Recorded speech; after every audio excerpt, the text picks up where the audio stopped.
Ya, langsung aja ya. Ya.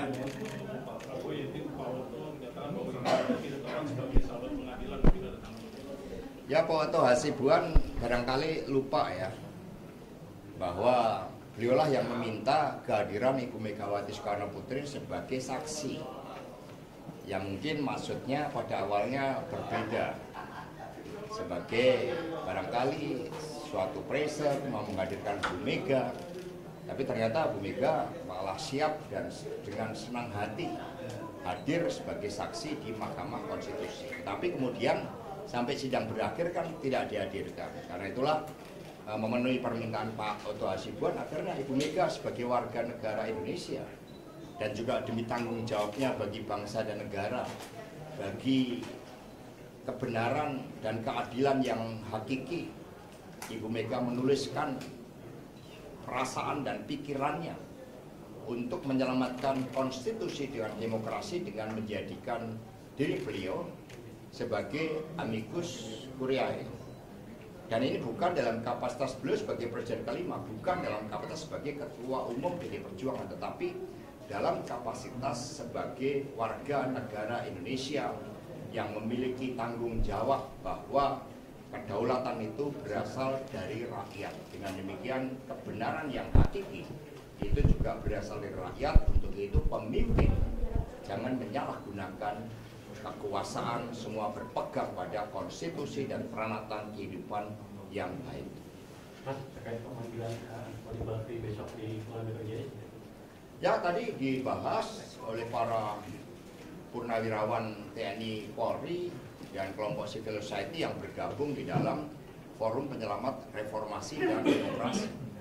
Sangat disayangkan terhadap apa yang dilakukan oleh Mbak Koni. Ini kan upaya untuk menegakkan demokrasi, kebenaran, dan Polri harusnya bercermin bahwa memang kemarin terjadi penyalahgunaan kewenangan, terjadi penekanan.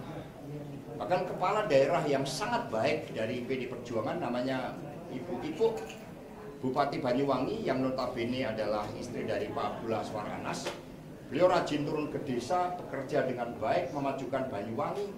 Itu pun diperiksa 6 jam oleh Polda Jawa Timur sebelum pemilu agar tidak memberikan dukungan kepada Pak Ganjar Mahfud. Kepala desa diintimidasi, kepala dinas, anggota legislatif, incumbent dari PDI Perjuangan diawasi. Kemudian sebaiknya fokus pada penegakan hukum, dan mereka-mereka yang melakukan intimidasi itulah yang seharusnya diperiksa oleh Polri, bukan orang yang berjuang bagi keadilan dan demokrasi. Sehingga ini harusnya otokritik bahwa Polri itu, kami mencintai Polri untuk menciptakan sistem hukum yang berkeadilan seperti Singapura. Disegani, orang takut melanggar hukum, takut korupsi. Korupsi tambang berapa ratus triliun tidak cepat ditangani. Ini orang yang memperjuangkan demokrasi justru akan diperiksa. Sehingga kami akan melakukan advokasi tim pembela para purnawirawan TNI Polri untuk mengingatkan agar kembali pada jati diri yang berpihak pada merah putih, pada kepentingan bangsa dan negara, menegakkan hukum yang berkeadilan, bukan kemudian malah berpihak kepada keluarga yang haus kekuasaan. Ini yang kita harapkan, sehingga panggilan terhadap Ibu Koni sebaiknya tidak usah dilanjutkan, karena Mbak Koni berjuang bagi demokrasi, bagi keadilan rakyat. Justru itu merupakan suatu kritik yang baik, termasuk bagi Polri. Karena saya menjadi saksi ketika ada pertemuan dengan Pak Ugroseno itu, bagaimana diduga ada intervensi terhadap perhitungan Sirekap, dan operasinya sudah terlalu terbuka. Mas, kemarin juga dari Noel Germani menuding Mas Hasto sebagai pihak yang menghambat pertemuan Ibu Mega dengan Pak Jokowi maupun dengan Pak Prabowo. Ini seperti apa tanggapan Mas Hasto? Ya, Bung Noel kan nggak tahu bagaimana Ibu Mega memiliki sikap kenegarawanan, dan apakah perlu saya bacakan komentar dari ranting-ranting? Boleh ditanya, boleh dicek, teman-teman pers silakan dicek dari bawah. Itu mereka menjadi benteng bagi Ibu Megawati Soekarno Putri, dan juga kita menjadi benteng di dalam menjaga masa depan kita. Ke depan, apakah di antara teman-teman pers dengan sistem seperti ini bisa menjadi kepala daerah, bisa menjadi wakil kepala daerah, orang-orang yang baik? PD Perjuangan mengadakan sekolah partai, sehingga muncullah Eri Cahyadi yang merintis karir dari ASN menjadi wali kota di Semarang. Di Surabaya muncul Bu Ita menjadi wali kota Semarang.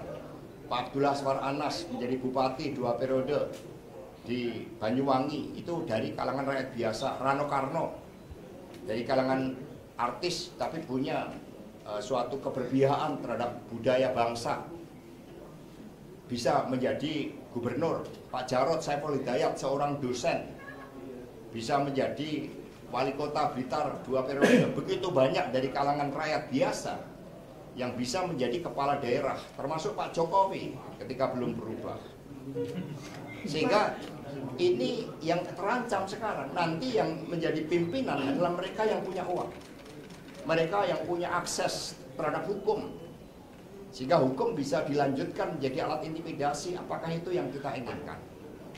Maka ini adalah sisi gelap demokrasi kita yang harus kita selamatkan. Maka mengapa Ibu Mega sampai menjadi amicus curiae sebagai warga negara Indonesia, dan kemudian menulis dengan perasaan, pikiran, agar habis gelap benar-benar terbitlah terang.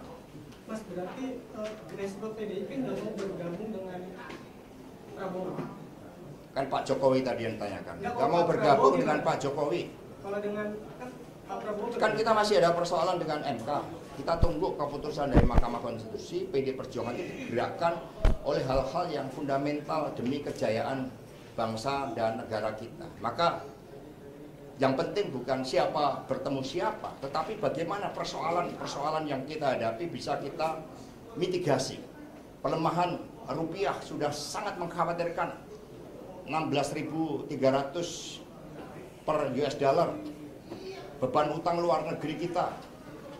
Dan ini harus kita antisipasi, kenaikan harga kebutuhan pokok rakyat, pertarungan geopolitik. Kalau ini tidak kita antisipasi, kita mitigasi dengan baik, akan terjadi krisis. Ini yang tidak diinginkan oleh PDI Perjuangan. Jadi mari kita tetapkan bahwa politik itu menyentuh hal-hal yang fundamental terkait dengan keselamatan rakyat, bangsa, dan negara. Bukan sekedar siapa bertemu siapa. Pak, melanjutkan pertanyaan tadi, ya. Sinol juga menyebut bahwa Mas Hasto juga sudah melakukan penghinaan terhadap Pak Jokowi karena sudah menyuruh Pak Jokowi untuk datang ke ranting sebelum ketemu sama Bu Mega. Itu bagaimana? Bansos saja dibagi dengan terang-terangan. Jadi bertemu anak ranting itu kehormatan. Noel nggak tahu. Bertemu anak ranting, PD Perjuangan itu sumber kekuasaan. Dari yang namanya ketua umum, DPP, PD Perjuangan itu berasal dari anak ranting. Itu suatu kehormatan. Noel yang tidak tahu ya. Bukan penghinaan berarti ya? Gimana? Tadi sudah saya jawab kan. Bukan bertemu siapa dengan siapa. Ini teman-teman pers kan juga harus paham juga dong. Ini bangsa ini baru menghadapi problematika yang sangat akut akibat pertarungan geopolitik, salah kelola. Ternyata yang banyak dipikirkan Pak Jokowi kan pada urusan keluarganya. Itu yang harus kita pikirkan, nasib anak-anak kita. Pendidikan banyak, ya kemarin berita bagaimana mereka yang mengikuti pendidikan lanjut kedokteran menghadapi tekanan-tekanan mental. Jadi kita, negara sekarang ini menghadapi ancaman karena tiadanya supremasi hukum, tiadanya meritokrasi. Ini yang harus kita luruskan bersama-sama oleh seluruh anak bangsa. Sehingga jangan sesuatu hal yang receh-receh itu kemudian menutupi hal-hal yang sangat fundamental. Ibu Mega akan bertemu dengan pihak-pihak yang betul-betul memikirkan bangsa dan negara agar kita bisa keluar dari berbagai persoalan-persoalan yang menghantui kita, seperti masalah ekonomi, masalah tidak adanya supremasi hukum, tidak adanya meritokrasi yang dibangun di dalam penempatan jabatan-jabatan strategis, nepotisme yang kemudian makin akut. Ini yang harus kita bahas bersama-sama sebagai anak bangsa. Mungkin sedikit bergeser dari keputusan MK, untuk ini sendiri sekarang sudah mulai buka dari PDIP sendiri, apakah sudah penugasan di DKI siapa? Ya, kami sudah melakukan pembahasan. Partai tidak pernah kehilangan agenda termasuk mempersiapkan pilkada dengan sebaik-baiknya. Semua berjalan secara dinamis dan calon-calon kami sudah persiapkan melalui sekolah partai. Bahkan sekarang kami tambahkan suatu penekanan terhadap pentingnya ketaatan terhadap konstitusi, terhadap budi pekerti, terhadap satunya kata dan perbuatan, dan pemimpin itu tidak boleh bohong. Nah, itu sebagai upaya di dalam menyempurnakan sistem kaderisasi di PDI Perjuangan. Pak Bobi, Mas, yang ambil formulir dari PDIP itu Sudah dijawab oleh daerah. Masuk lagi, Mas. Kemarin Pak Jokowi bilang kalau undang-undang perampasan aset bolanya dari DPR, kalau dari PDIP sendiri Ya, jadi yang dirampas kan konstitusi kita dirampas, demokrasi kita dirampas. Jadi itu juga suatu hal yang sangat penting. Jadi jangan berpikir juga tentang perampasan aset. Ini demokrasi dirampas, kedaulatan rakyat dirampas, konstitusi dirampas. Itu harta yang paling berharga yang saat ini harus kita selamatkan, termasuk juga harta-harta hasil dari korupsi. Kalau untuk nama-nama mungkin bersoal dipilih, apakah mungkin Bu Risma atau Bu Nanti, ya nama-nama nanti. pas menjawab putusan MK nanti ada informasi bakal pemberantasan dari ujung 2018. Ya, kalau kita lihat kan kita berikanlah kehormatan pada hakim MK untuk mengambil keputusan dengan kejernihan nurani. Kami percaya pada hakim Mahkamah Konstitusi untuk mengatasi berbagai kegelapan akibat keputusan yang sebelumnya dilakukan oleh Anwar Usman melalui putusan nomor 90, perkara nomor 90.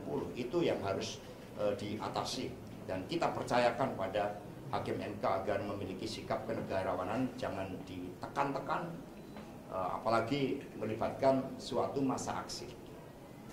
Itu yang di MK kemarin ada kuasa 02 nyinggung terkait Kapolda yang rencananya mau jadi penyidik. Mas Yusril katanya nunggu mau ketemu Pak Kapolda yang di sidang itu, Mas. Ini mau dikerjain kalau datang di Ya, nanti Prof. Yusril dan tim hukum kami. Ya, Prof. Yusril kan sikapnya juga jelas ketika putusan nomor 90 memicu kontroversi yang luar biasa. Konsistensi dari Prof. Yusril sebagai pakar hukum juga kita harapkan muncul lengkap dengan nuraninya, bukan dalam pikiran hukumnya, tetapi juga dengan nuraninya. Mas, satu lagi, Mas, ini relawan Prabowo bakal datangan paranormal kan sejak media. Bapak tanggapi saja paranormal. Kalau ini Mas Gibran masih berharap pertemuan sama Pak Jokowi gitu. Ya, tolong tanyakan itu benar nggak? Siapa tahu bohong kan? Kan kita udah berapa kali dibohongin. Ya, terus. Trauma ya. Ya, cukup. Terima kasih ya, Pak ya.